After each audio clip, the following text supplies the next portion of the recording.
want to talk about a concept that frankly was brand new to me 5 years ago. The term neurodiversity was something that was new to me. And I want to talk about how it relates to business, what I've learned, and my journey. But before, parents in the room, I would imagine, few. I don't know if you guys relate to this, but it was a thunderbolt for me. It hit me that all of a sudden, my little boy is a young man. And I mentioned Charlie's autistic, right? So autism is obviously part of that broader neurodiversity umbrella. Wow. But I had to admit, I didn't really have a good handle on what it was going to look like for Charlie when he was 26 or 36, and that bothered me. So the pivot for me from the traditional work that I was doing to Potentia really just started as a research project from a dad. But when I say neurodiversity, does that have any resonance to you guys? Does that associate with certain words at all? Haven't heard of it at all? I see some no's, haven't heard of it at all. First of all, who has heard of neurodiversity? Maybe let's go there. Okay, so we have one. Perfect. Neurodiversity essentially refers to the different brain types that lots of us have.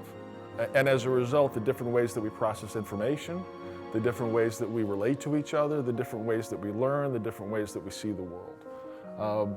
And if we could pop to that next stat, it's 25% of the adult population.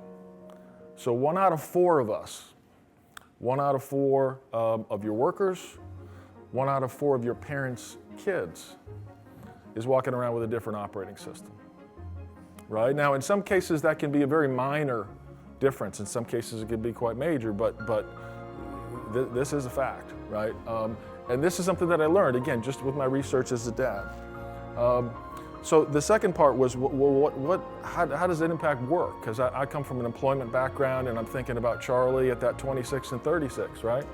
Well, unemployment among the neurodistinct is 40%, 40, okay? And yet, 80% unemployment rate for college-educated autistics, right? So graduates from UT or University of Houston, 3.8, still looking at that number. So that just tells us, number one, that these folks are capable. They're capable of doing the work, and yet businesses are missing this population in huge numbers. What does Potentia do? We help organizations globally to run better by recruiting and leveraging neurodistinct candidates.